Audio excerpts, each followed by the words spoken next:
Isang tahimik na subdivision sa Parañaque. Isang ordinaryong gabi na parang normal lamang. Pero kinabukasan, 3 buhay ang natagpuang wala na. Isang ina at 2 anak na babae. At isang krimen na hanggang ngayon, marami pa ring mga tanong ang hindi nasasagot. Paano ito nangyari sa loob mismo ng isang bahay na dapat ay ligtas?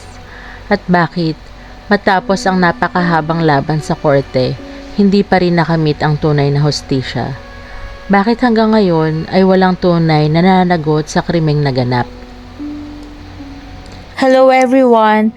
Welcome back sa ating channel. Or kung ngayon ka palang napadaan dito, welcome din sa'yo. This is Truth Files, kung saan hindi lang natin kinikwento ang mga krimen, kundi sinusubukan din nating intindihin kung paano at bakit sila nangyayari. Dito sa Truth Files, we don't just tell stories. We try to feel and understand ang mga tao sa likod ng balita. Because behind every headline, there's a family, a life, and truth that deserves to be brought to light. If you are into real stories narrated in Tagalog in a way that feels personal and genuine, you can subscribe and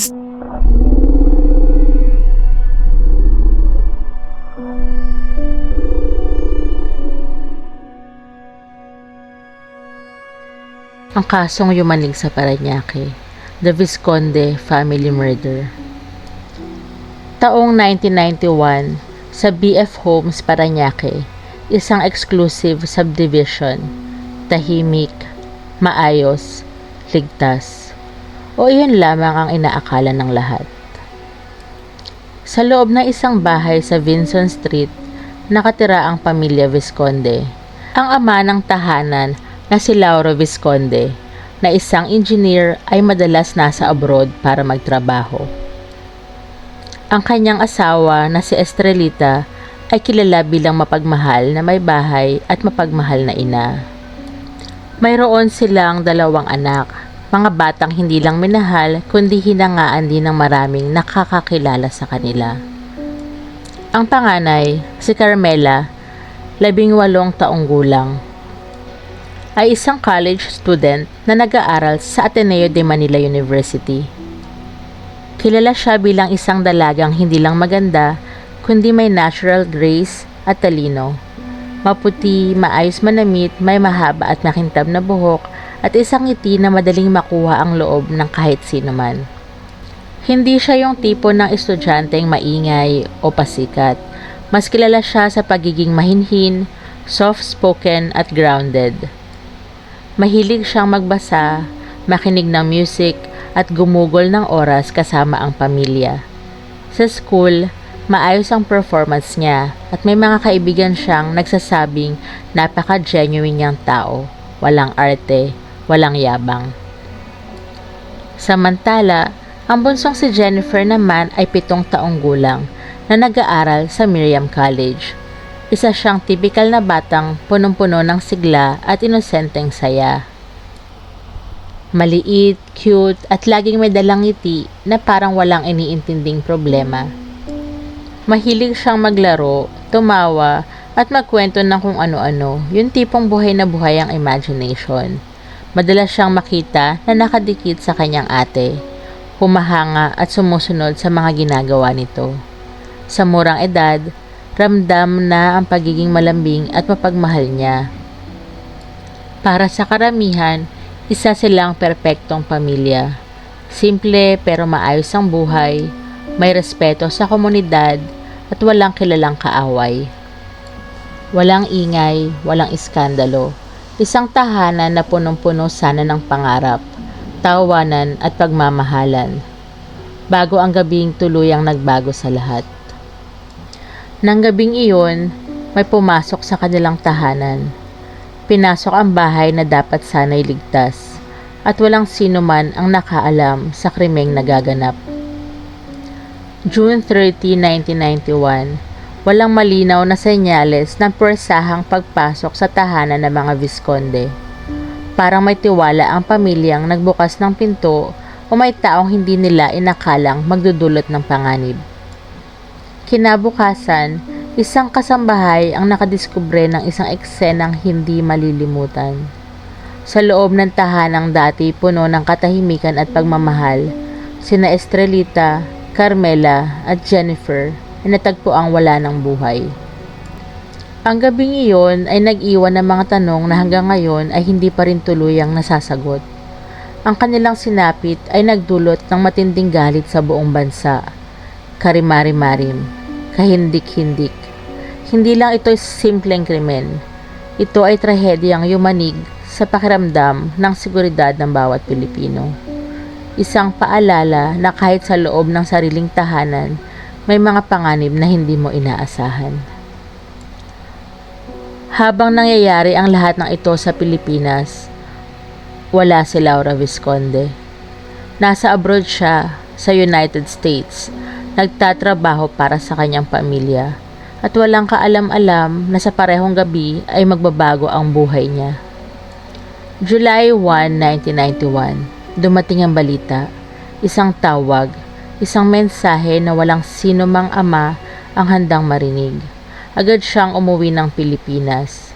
Sa kanyang pagdating, hindi yakap ng pamilya ang sumalubong sa kanya, kung hindi 3 ataol, mga bulaklak, tahimik na luha at mga matang puno ng pakikiramay. Naroon ang media, nakatutok ang bawat kamera sa kanyang pagdadalamhati. Naroon din ang mga kamag-anak at kaibigan, handang umalalay at makiisa sa paghahanap ng hustisya. Sa isang iglap, ang kanyang pag-uwi ay hindi na pagbabalik sa tahanan, kundi pagharap sa pinakamabigat na katotohanan ng kanyang buhay. Sa halip na yakap ng kanyang asawa at mga anak, ang sumalubong sa kanya ay ang katotohanang wala na sila. 3 mahal sa buhay na kinuha sa isang iglap. Mula sa araw na iyon, si Laura Vizconde ay hindi na lamang isang ama. Siya ay naging simbolo ng isang taong naghahanap ng hustisya. Kung ikaw ang nasa kalagayan niya, hanggang saan ka aabot para sa hustisya? Sa simula, tila walang direksyon ng investigasyon. Walang agad na naarestong suspect at limitado ang pisikal na ebidensya na pwedeng pagbasihan. Ngunit habang sinisiyasat ng Parañaque Police at ng NBI ang tahanan ng pamilya Vizconde, unti-unting lumitaw ang katotohanan. Ang krimen ay hindi lamang pagpatay. Ipinakita ng autopsy na si Carmela Vizconde ay nakaranas ng sexual assault bago siya tuluyang pinaslang. Ayon sa forensic findings, nagtamo si Carmela ng 17 stab wounds, mga sugat na hindi lang basta numero, kundi tahimik na ebidensya ng isang matinding pakikipaglaban para sa kanyang buhay. May mga palatandaan na siya ay lumaban. Sa gitna ng takot, may lakas siyang hinugot, isang huling pagtatangka na ipagtanggol ang kanyang sarili. Kinumpirma rin ng investigasyon na siya ay ginahasa at may nakolektang ebidensya noon. Ngunit sa kalaunan, ang mga mahalagang sample na ito ay nawala o hindi maayos na nahandle. Isang detalye na lalo pang nagpalalim sa sakit at tanong ng kaso. Samantala, si Estrelita ay pinaniniwalaang naunang pinaslang bago ang kanyang mga anak. Isang ina na maaaring sinubukang ipagtanggol ang kanyang pamilya hanggang sa huling sandali ng kanyang buhay. Si Jennifer, sa murang edad, ay nadamay sa karahasang hindi niya kailanman dapat naranasan. Si Estrelita at Jennifer ay nagtamo rin ng maraming saksak hanggang sila ay bawian ng buhay. Lahat sila ay nasawi dahil sa mga saksak, isang brutal at walang awang paraan ng pagkitil ng buhay. Mas lalong naging komplikado ang kaso dahil ang mismong crime scene ay nakompromiso. Ang bahay na dapat sana'y nagsilbing susi ng katotohanan ay nalinis agad matapos ang insidente. At kasama ng paglilinis na iyon, maaaring nawala rin ang mga ebidensyang magbibigay sana ng malinaw na sagot. Ang eksenang iyon, isang tahanan dati puno ng pagmamahal, ay naging tahimik na saksi sa isang gabing punong-puno ng takot at karahasan. At doon nagsimula ang magliyab ang galit ng publiko. Hindi lang ito simpleng krimen, isa itong sugat sa kamalayan ng bawat Pilipino. Isang paalala na kahit ang tahanan na dapat ay pinakaligtas na lugar ay maaari ring pasukin ng panganib. At mula noon, kumalat ang takot. Takot na baka mangyari rin ito sa sarili nilang pamilya. Sa gitna ng trahedya, lumitaw din ang mga seryosong issue sa paghawak ng ebidensya. May mga damit at materyales mula sa crime scene na hindi na maayos na naitala o nasuri, na nagpalabo sa kaso at nagdagdag ng pangamba sa integridad ng investigasyon. Dahil dito, mas umasa ang prosekusyon sa testimonya kaysa sa siyentipikong ebidensya. Sa yugtong ito ay lumitaw ang mga pangunahing karakter. Si Hubert Webb, anak ng dating senador na si Freddie Webb. Siya ang sinasabing pangunahing akusado, kasama ang ilan pang kabataang mula sa kilalang pamilya. Si Hubert Webb, anak ng isang kilalang politiko, may koneksyon, may impluwensya. Pero dito nagsimula ang mas malaking tanong. May matibay bang ebidensya laban sa kanila o may kwento na unti-unting nabubuo? Pero mula pa lang sa simula, may mga bagay nang hindi malinaw. Walang malinaw na sagot kung paano nagsimula at kung sino ang may kagagawan. Sa una mga taon, walang malinaw na suspect. May mga naunang inaresto, ngunit kalaunan ay pinalaya ng korte dahil sa hinalang frame-up. Nanatiling misteryo ang kaso. Hanggang noong 1995, inihayag ng NBI na nalutas na umano ang krimen. At dito pumasok ang isang pangalan. Lumitaw si Jessica Alfaro, isang NBI asset, isang informant, isang testigong self-confessed drug user, at umano'y asset ng pulisya na nagbigay ng direktang testimonya laban sa mga akusado. Ang kanyang kwento ang naging sentro ng kaso. Ngunit habang sinusuri sa korte, lumitaw ang mga inconsistencies na lalong nagpalala ng kontrobersya. Kung ang pangunahing testigo ay mayroong butas ang kwento, gaano nga ba katibay ang buong kaso? Habang sinusuri ito sa korte, lumitaw ang ilang inconsistencies at pagbabago sa kanyang mga pahayag na kalaunan ay naging kritikal sa magiging direksyon ng kaso. Ayon sa kanya, naroon siya mismo sa gabi ng krimen. Tinuro niya ang grupo ni Hubert Webb at iba pang mga responsable. Ang kanyang testimonya ang naging sentro ng kaso. Pero dito rin nagsimula ang mas mabigat na tanong. Gaano ba talaga ito katibay? Mas lalong naging komplikado ang kaso dahil sa ebidensya. May semen sample na nakuha mula kay Carmela, isang mahalagang piraso ng forensic evidence. Ngunit pagdating ng panahon, ito ay nawala. Hindi na ito naipresenta sa korte. Hindi na nasuri gamit ang DNA. Ayon sa Korte Suprema, ang pagkawala ng ebidensyang ito ay hindi otomatikong magdudulot ng acquittal. Pero malinaw, isang mahalagang pagkakataon ang nawala para makumpirma ang katotohanan. Samantala, ang crime scene ay nakompromiso rin. May mga ulat na ito ay nalinis bago pa man matapos ang masusing investigasyon. Dahil dito, mas umasa ang kaso sa testimonya, lalo na kay Alfaro. Ang investigasyon ay pinangunahan ng Parañaque Police at NBI personnel na unang sumuri sa crime scene. Ang kaso ay dinala sa korte sa ilalim ni Judge Amelita Tolentino, na noong 2000 ay naglabas ng hatol na guilty. Pinangunahan ng prosecution, kabilang si Public Prosecutor Peter Ong, ang pagpresenta ng ebidensya at testimonya, lalo na ang kay Jessica Alfaro.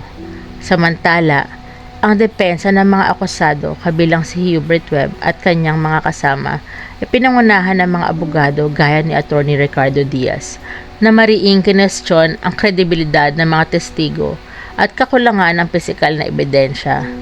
Pagdating sa Korte Suprema, ang Second Division ay naglabas noong 2010 ng desisyong nag-aabsuelto sa mga akusado dahil sa reasonable doubt at kahinaan ng ebidensya. Sa gitna ng lahat ng ito, isang tanong ang patuloy na bumabalik. Kung kompleto at maayos ang ebidensya mula pa lang noong simula, magiging iba kaya ang naging desisyon? Lumipas sa mga taon at ang kaso ay naging isa sa pinaka-pinag-uusapang paglilitis sa Pilipinas. Ang media frenzy ay walang tigil. Bawat detalye ay sinusundan. Bawat galaw ni Lauro Visconde ay dokumentado. Isang ama na nawala ng lahat, patuloy na naglakad sa mabatong landas ng hustisya. Noong 2000, matapos ang ilang taon ng paglilitis, naglabas ang Parañaque Regional Trial Court ng desisyon. Guilty ang lahat ng akusado. Hinatulan sila ng reklusyon perpetua, isang sentensyang humahataw sa pamagitan ng 20 taon at 1 araw hanggang 40 taon na pagkakakulong. Pinaniwalaan si Alfaro. Para sa marami, ito na ang hustisya at katarungan na matagal nang hinihintay. Ngunit para kay Lauro Visconde, ang saya ay may halo ng pangamba. Ang tanong sa puso ng bawat Pilipino ay nananatiling nag-aalab. Tunay nga bang nabigyan ng hustisya ang pamilya Visconde? Para sa iba, ito pa lang ang simula ng mas malaking kontrobersya. Sa pag-akyat ng kaso sa mas mataas na hukuman, mula sa Court of Appeals noong 2005 hanggang sa Korte Suprema 2nd Division noong 2010, unti-unting sinuri ang bawat detalye. Hindi lang ang mga sinabi, kundi kung gaano ito kapani-paniwala, at dito nagsimulang magbago ang direksyon ng kaso. Ayon sa Korte Suprema, 2nd Division, Ponente, Justice Jose Perez, si Jessica Alfaro ay hindi isang ordinaryong testigo. Isa siyang NBI asset, isang informant na sanay makisalamuha sa mga kriminal. Habang sinusuri ang kanyang testimonya, lumitaw ang mga bahagi ng kanyang kwento na hindi tugma sa natural na kilos ng tao. May mga detalye na tila inangkop lamang sa impormasyong alam na tungkol sa krimen. Habang mas pinaghimay-himay ang kanyang salaysay, lalong lumalim ang pagdududa. Sa huli, malinaw sa Korte Suprema, ang kredibilidad ni Alfaro ay hindi sapat upang patunayan ang kaso beyond reasonable doubt. Samantala, si Hubert Webb ay nagpresenta ng isang matibay na alibay. Hindi lang simpleng pahayag, sinusuportahan ito ng immigration records ng US, travel documents at testimonya ng mga kaibigan at kakilala na nagpapatunay na siya ay nasa Estados Unidos noong Hunyo 1991, petsa ng krimen. Ang mga dokumentong ito ay pinatunayan sa korte ni forensic expert Dr. Lourdes Cruz at kinumpirma ng mga opisyal ng Immigration and Naturalization Service ng US. Ang trial at appeals ay pinangunahan ng public prosecutor Peter Ong, habang ang depensa ni Hubert Webb ay pinangunahan ni Attorney Ricardo Diaz. Para sa Korte Suprema, ang ganitong ebidensya ay hindi basta-basta mapapasinungalingan ng haka-haka lamang. At kung may natitirang duda, malinaw ang batas. Ang duda ay kailangang pumanig sa akusado. Lumipas ang isang dekada, 10 taon ng paghihintay, 10 taon ng pag-asa at pagkabigo. Noong 2010, naglabas ang Korte Suprema ng desisyong nag-aabsuelto sa mga akusado dahil sa kakulangan ng sapat na ebidensya at reasonable doubt. Pinawalang sala ng Korte Suprema ang lahat ng akusado, hindi dahil napatunayang inosente sila, kundi dahil hindi napatunayang sila ay guilty.